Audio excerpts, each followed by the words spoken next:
దేవతలకు, ఋషులకు, పితృదేవతలకు, నాకు, నీకు, నానావర్ణాశ్రమములకు, ధీయుతులకు, గోవులకును బాధయనచు కుందెతననగా.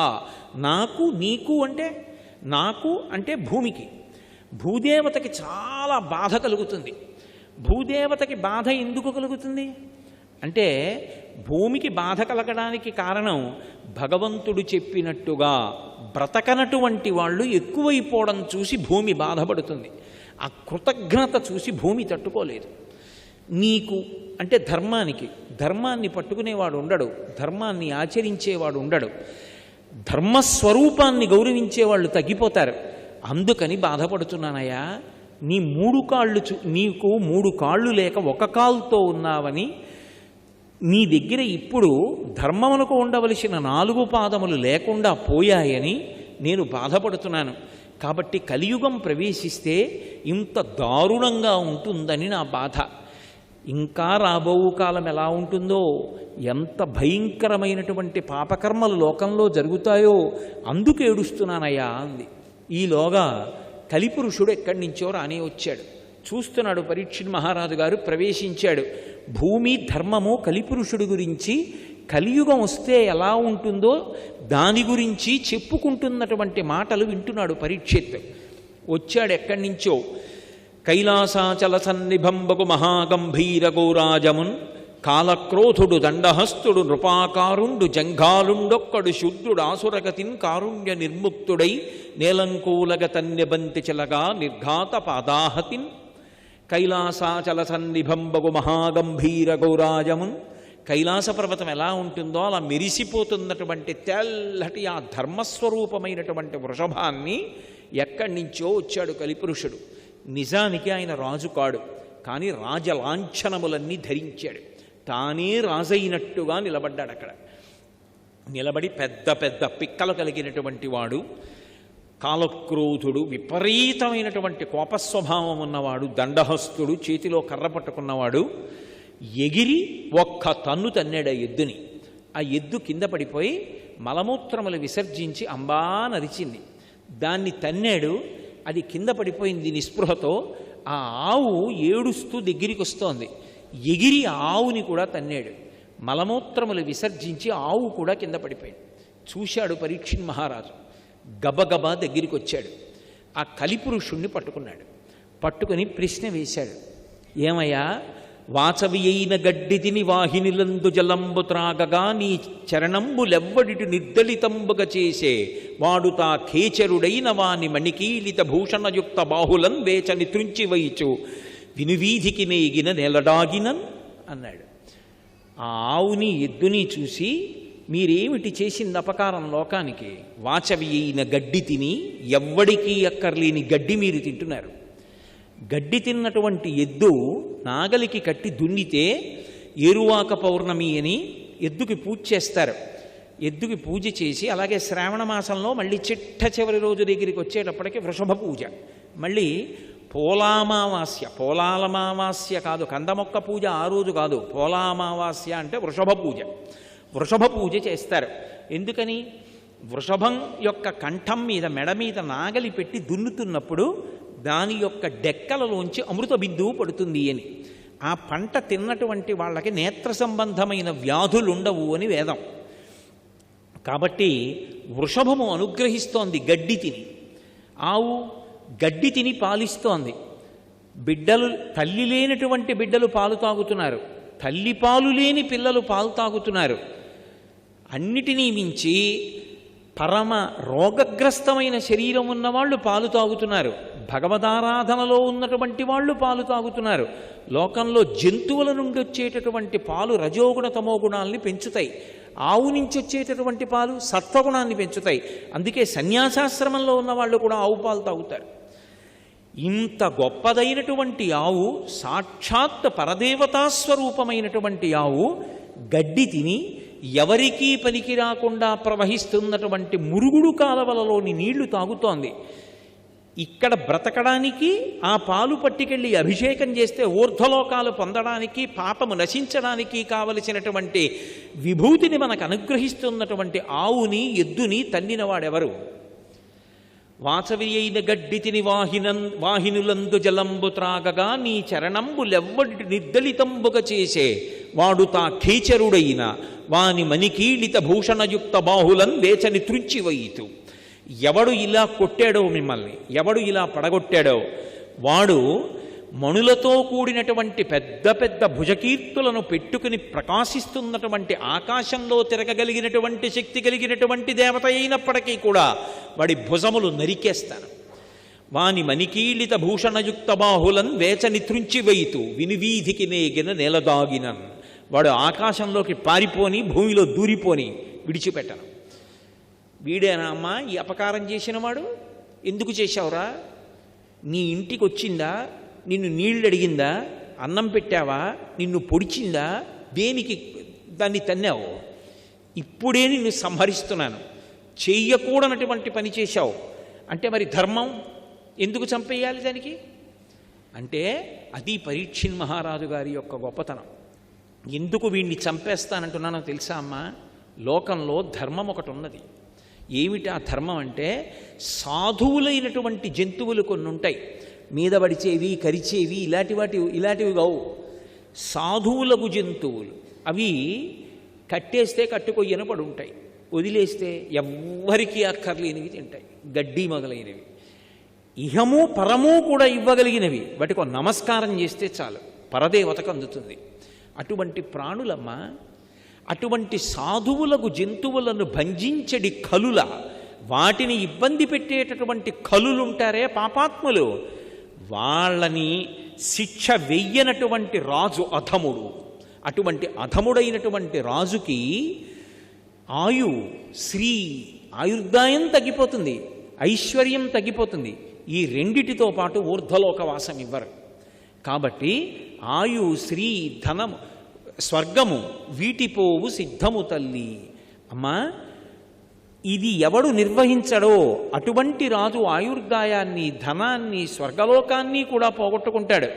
అందుకే సాధువులైనటువంటి మీ జోలికి వచ్చాడు కాబట్టి వీణ్ణి చంపేద్దాం అనుకుంటున్నాను, నేను దోషం చేయలేదమ్మా అని ఆయన అన్నాడు. అమ్మ, లోకంలో రాజు అనబడేటటువంటి వాడు కొన్ని ధర్మముల కోసం కూర్చుంటాడు సింహాసనం మీద. ఆ ధర్మాన్ని నిర్వహించినప్పుడు ప్రభువు సింహాసనం మీద కూర్చునేటటువంటి అర్హత ఉండదు. నాకు సింహాసనం మీద కూర్చుని పట్టాభిషేకం పొందినటువంటి మహారాజుగా నాకు కొన్ని ధర్మాలున్నాయమ్మా. ఈయన చేసినటువంటి దోషానికి నేను చంపడం అధర్మం కాదు అని నేను నిర్ణయించుకున్న తర్వాతే ఈ పని చేస్తున్నాను. అంటే పరీక్షిత్తుకి ధర్మమునందు ఎంత అనురక్తి ఉందో చూడండి. అంటే కలిపురుషుడు గజ గజ గజ గజ వణికిపోయాడు పరీక్షిత్తుని చూసి. వణికిపోయి మొరపెట్టుకున్నాడు, మహారాజా, ఇప్పటికే నీ ధార్మికమైనటువంటి పరిపాలన వలన ప్రజలందరిలోనూ కూడా పుణ్యమునందు అనురక్తి ఉంది, శాస్త్రమునందు అనురక్తి ఉంది, ధర్మమునందు అనురక్తి ఉంది. నేను ప్రవేశించలేకపోతున్నాను రాజ్యం అంతటా. కలియుగం ప్రారంభమైంది. నేను అందరినీ ఆవహించాలి, అందరిలోకి వెళ్ళాలి. నువ్వు ధర్మబద్ధుడవై నన్ను అడ్డుకుంటున్నావు. న్యాయమా నన్ను చంపేస్తానంటావు? ఇది కలియుగం కదా, నాకు అవకాశం ఇవ్వద్దా? కాబట్టి నేను అంతటా ప్రవేశించడానికి నాకు అధికారం కల్పించు. కాదంటావా? నువ్వు సింహాసనంలో కూర్చునున్నంతసేపు నేను అలా ఉండడం సాధ్యం కాదంటావా?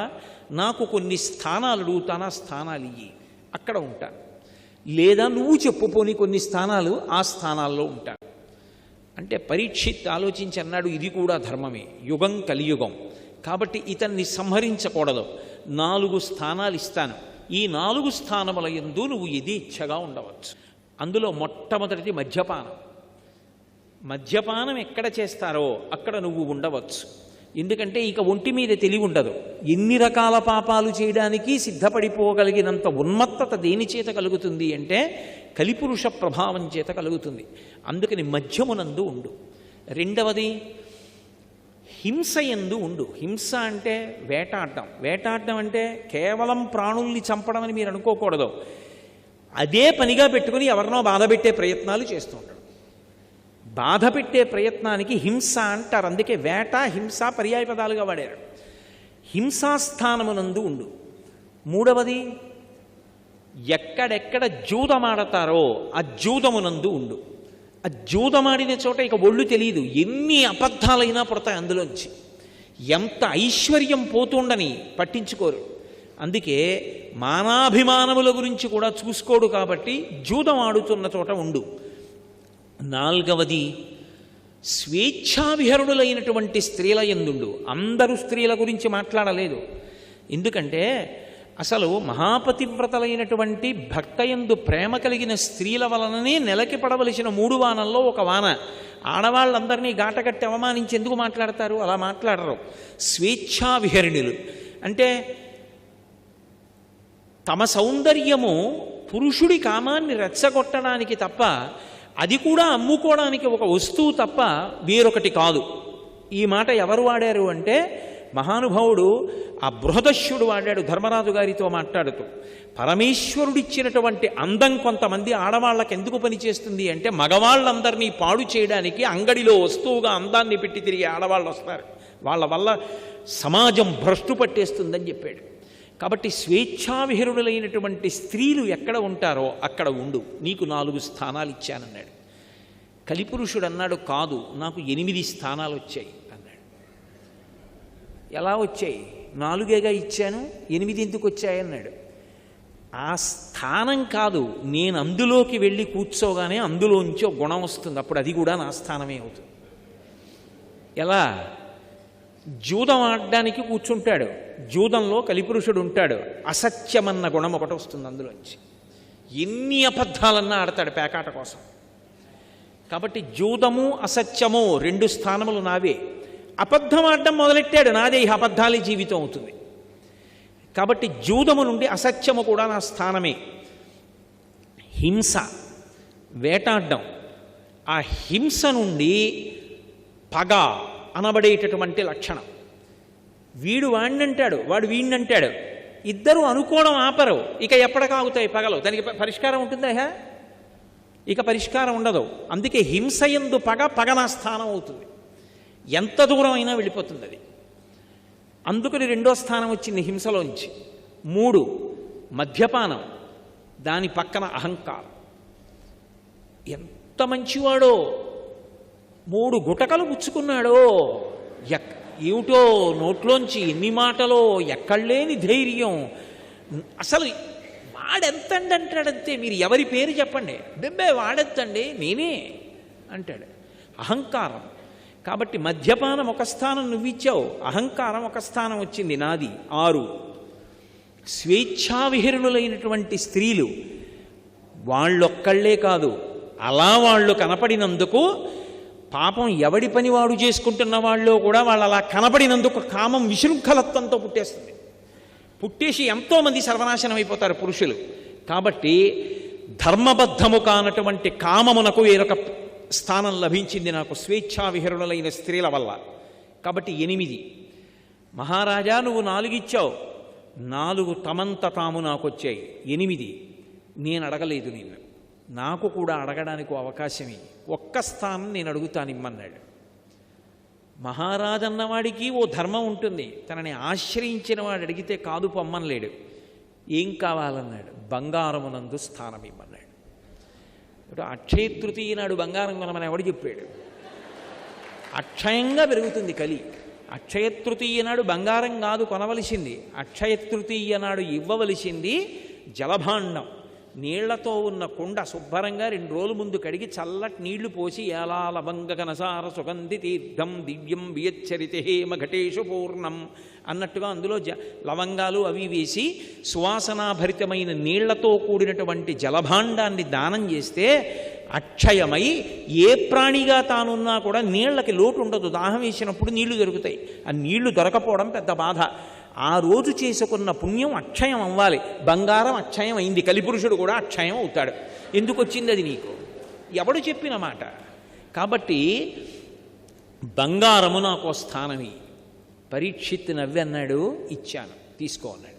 మహారాజా 4 ఇస్తే 8 అయ్యాయి, బంగారం వల్ల కూడా ఇంకో స్థానం వచ్చిందన్నాడు. వైరం. ఇద్దరూ ఒక ఉద్యోగమే చేస్తున్నారు. ఆవిడ ఎన్ని నగలో పెట్టుకుంటుంది, వాళ్ళ పుట్టింటి వారు ఇచ్చారని ఊరుకుంటారేమిటి?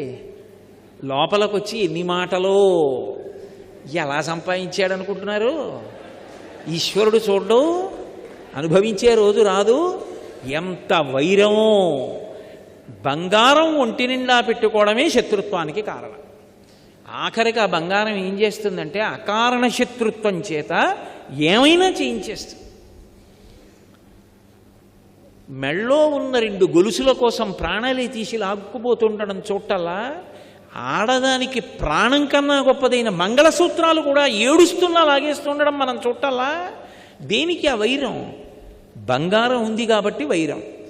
ఇప్పుడు పరీక్షిత్ ఇచ్చిందోటి, పరీక్షిత్ తనంత తానిచ్చినవి 4, కలిపురుషుడు కోరితే ఇచ్చింది 1, అనుగుణంగా దానికి అనుషంగికంగా వచ్చినవి 5. మొత్తం ఆ 5 ఈ 5 కలిపి 10 స్థానాలు వచ్చాయి. ఈ 10 స్థానాలు అడ్డు పెట్టుకుని మొత్తం అందరిలోకి ప్రవేశించేశాడు. అది కలిపురుషుడు యొక్క గొప్పతనం అంటే. పరీక్షిత్ ఎన్నాళ్ళు ఉంటాడు పాపం శరీరంతో? ఒకప్పుడు పరీక్షిత్ కూడా శరీరం విడిచిపెట్టాడు. అప్పటికే కలిపురుషుడి యొక్క ఉద్ధతి పెరిగిపోయింది లోకంలో. ఇంతంతైవటుడు ఇంతయి మరియు తానింతై అభో వీధిపై ఎంతై అన్నట్టుగా పెరిగిపోవడం మొదలుపెట్టాడు. అయితే ఇక్కడ మీరు నన్ను ఒక ప్రశ్న వేస్తారు, నాకు తెలుసు. ఏమండి, ధర్మము అన్న మాట ఒకటి ఉంటే, మీరు ధర్మం ధర్మం అంటున్నారు కదా, రాజుకు అన్నిటికన్నా పెద్ద ధర్మం ఏది? ప్రజల్ని రక్షించడం. గోబ్రాహ్మణ హితార్థాయ దేశస్యాస్య సుఖాయ చ తవ చైనా ప్రమేయస్య వచనం కర్తుముద్యతః అని రాముడు అన్నాడా లేడా? దేశ ప్రజల సంక్షేమం కోసం అవసరమైతే నేను పాపం భరిస్తాను. కాబట్టి కర్తవ్యమకృతం అకృతం వా లేదా పాతకం వా సదోషం వా కర్తవ్యం రక్షతా సదా రాజ్యభార నియుక్తానాం ఏష ధర్మ సనాతనః అన్నాడు రాముడు. దానివల్ల నాకు పాతకమే రాని పాపమే రాని ప్రజారక్షణ కోసం ఏదైనా చేయవలసిందే అన్నాడు. మరి ఇన్ని కోట్ల మంది ప్రజల్ని రక్షించడానికి నేను ఏమీ ఇవ్వను, నీ పీక తీసేస్తానంటే ఇవాళ మీరు ఈ ఉపన్యాసం ఎందుకు, మేము వినడం ఎందుకు? హాయిగా అందరం కృతయుగంలో ఉన్నట్టే చక్కగా సంతోషంగా ఉందుం కదా. అసలు పరీక్షిత్ ఎందుకు వదిలేశాడు కలిపురుషుణ్ణి? వదిలేయకుండా పట్టుకోవచ్చు కదా కలిపురుషుణ్ణి. ఆయన శిరస్సు ఛేదించేస్తే గొడవ ఉండదుగా ఇంకా కలియుగంలో. అసలు కలిపురుషుడి యుగం అక్కడతో అయిపోయింది, వెంటనే మళ్ళీ కృతయుగం వచ్చేస్తుంది. ఎప్పుడో ఈ పాపాలన్నీ పెరిగి పెరిగి పెరిగి పెరిగి పురుషుడు ఆయుర్దాయం 16 సంవత్సరాల వరకు వచ్చేసిన తరువాత ఎక్కడో కాశ్మీర దేశంలో శంబళ అన్న గ్రామంలో శ్రీ మహావిష్ణువు విష్ణుయశుడు అనబడేటటువంటి బ్రాహ్మణుడికి కుమారుడిగా పుట్టి సంకల్పమాత్రం చేత ధనుర్వేదాన్నంతటినీ పొంది పరమశివుడి చేత అనుగ్రహింపబడినటువంటి ఈ గుర్రం ఎక్కి దేశమంతటా తిరిగి సమస్తమైనటువంటి పాపులను జాతులను నశింపచేసి మళ్ళీ యజ్ఞయాగాది క్రతువులకు వేదధర్మానికి ప్రాణం పోసి కృతయుగం ప్రారంభమయ్యేట్టు చేస్తాడు అని వ్యాసవాక్కు. వ్యాసవాక్కు తిరుగులేనిది. ఎందుకని? వ్యాసో నారాయణ స్వయం, వ్యాసుడు సాక్షాత్తు నారాయణుడు. కలియుగంలో ఈ తేలిక మార్గం ఒకటి ఉంది. ప్రజలు త్రికరణ శుద్ధిగా సంకల్పం చేస్తే వాళ్ళకి పుణ్యం కూడా వస్తుంది. చెయ్యవలసిన అవసరం లేకుండానే పుణ్యం ఇస్తుంది కలియుగం. మరి అటువంటప్పుడు ఆ మంచి మాట ఒక్కటి, ఆ మంచి లక్షణం ఉన్నప్పుడు నేను ఎందుకు చంపేయాలి కలిని? దీని చేత తరించే వాళ్ళు ఉంటారుగా. మనసు మంచిదైతే, భగవద్భక్తి కలిగినదైతే, బయటికి పేదవాడేమో కానీ మనసులో ఐశ్వర్యవంతుడేగా. సంకల్పం చేయడానికి దరిద్రం ఎక్కడుంది? సంకల్పం చెయ్యాలనుకున్నావు నువ్వు, బంగారంతో వజ్రాలు తొడిగినటువంటి ఒక పెద్ద కవచాన్ని ఆపాదమస్తకం చేయించి కంఠం నుంచి చేతులు పాదాల వరకు చేయించి వెంకటేశ్వర స్వామి వారికి నువ్వు నీ భార్య కలిసి వెళ్ళి ఇవ్వాలని మనసులో సంకల్పం చేసి మానసికంగా ఇచ్చావు. నువ్వు ఇచ్చేసావని ఈశ్వరుడు వేసాడు. అది ఎందుకు తీసేయాలి ఆ మార్గాన్ని? అందుకుని ఉంచుతాను కలిని అని. తుమ్మెద ఏం చేస్తుంది? తుమ్మెద పరమ సంతోషంగా వెళ్ళి పువ్వు మీద వాలుతుంది. వాలి పువ్వులో ఉండేటటువంటి మకరందాన్ని తాగుతుంది. మకరందాన్ని తాగుతుంది తప్ప పువ్వు రేకుని చింపడం కానీ, పువ్వుని తుంచడం కానీ, పువ్వుని కింద పడేయడం కానీ, తొక్కడం కానీ తుమ్మెద చేస్తుందా? చెయ్యదు. సారగ్రాహి అని పేరు. నేను కూడా ఈ కలిపురుషుడి వలన వచ్చేటటువంటి ఇంత గొప్ప ప్రయోజనాన్ని లోకానికి అందకుండా ఎందుకు చెయ్యాలి? అందుకుని వదిలిపెట్టేస్తున్నాను అని కలిపురుషుణ్ణి నిగ్రహించకుండా పరీక్షిత్తు విడిచిపెట్టాడు. లేకపోతే ఎందుకు విడిచిపెట్టకుండా ఉంటాడు? ఎందుకు విడిచిపెట్టేస్తాడు? కలిపురుషుణ్ణి అప్పుడే పరీక్షిత్తు చంపేయాలి. కానీ ప్రమాదం ఎక్కడి నుంచి వస్తుందంటే, అసలు కలిపురుషుడి వలన ఉండేటటువంటి ఉపయోగాన్ని తెలుసుకోకుండా మనసు నిండా కలిపురుషుడే చేరిపోయాడు అనుకోండి, అసలు పుణ్యకర్మ వైపుకి ఆలోచన ఎక్కడి నుంచి ఎడుతుంది? అసలు వెళ్ళదు దాని గురించి ఆలోచన. అప్పుడు పాపము పెరుగుతుంది తప్ప పుణ్యము పెరిగేటటువంటి అవకాశం ఉండదు. అందుకే అంతటి మహానుభావుడైనటువంటి వ్యాసుడు కూడా ఒకానొకప్పుడు నదీ స్నానం చేసి పరమ సంతోషంతో చిందులేస్తూ అరిచాడు, కలిస్సాధుహు కలిస్సాధుహు కలిస్సాధుహు అన్నాడు. కలియుగం గొప్పది, కలియుగం గొప్పది, కలియుగం గొప్పది అన్నాడు. శిష్యులు వెళ్ళి అడిగారు, కలియుగం ఎలా గొప్పదని అడిగారు. ఒరే, కలియుగంలో ఒక విశేషం ఉందిరా, అందుకే పరీక్షిత్తు చంపలేదు. త్రికరణ శుద్ధిగా మంచి పని చెయ్యాలని నువ్వు అనుకుంటే అది చెయ్యకపోయినా చేసేసినట్టుగా ఫలితం ఇస్తారు.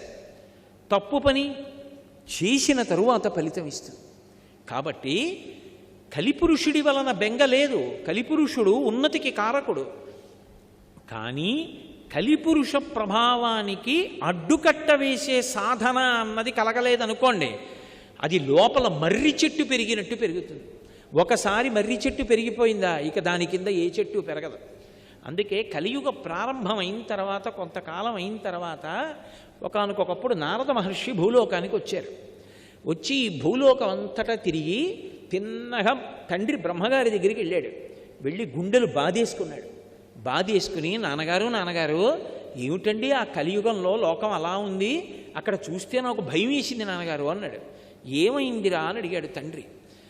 అసలు నాన్నగారు కమలాక్షుని పూజింపనొల్లక కామించి కమలాక్షితోడ కాలంబు గడుపువారు, రాజీవలోచను పూజింపనొల్లక రాజదైవంబని భ్రమయువారు, శ్రీనాథునెన్నడు సేవింపనొల్లక శ్రీమంతునగుట కాంక్షించువారు, నారాయణుని చేరు దారి నూహింపక దారుణాఘంబుల తగులువారు, ముక్తి అను రెండు మాట ఎరుంగక భుక్తి మార్గ సాధనాకైక చిత్తులై దుఃఖములు అనుభవించువారలై భూమండలంబున ప్రజలు పతితెలవుటకు ఏను చింతుంతునో అబ్జగర్భ అన్నాడు. ఓ తండ్రి, నేను భూమి మీదకి వెళ్ళి చూశాను. అసలు కమలాక్షునేనాడు అర్చింపనొల్లక, శ్రీ మహావిష్ణువు ఉన్నారు, పరమశివుడు స్వరూపం ఉంది, వాళ్ళని పూజ చేద్దాం అన్న ఆలోచన లేదు నాన్నగారు. అసలు పూజ చేయడు. సర్వం శ్రీ ఉమామహేశ్వర పరబ్రహ్మార్పణమస్తు. స్వస్తి.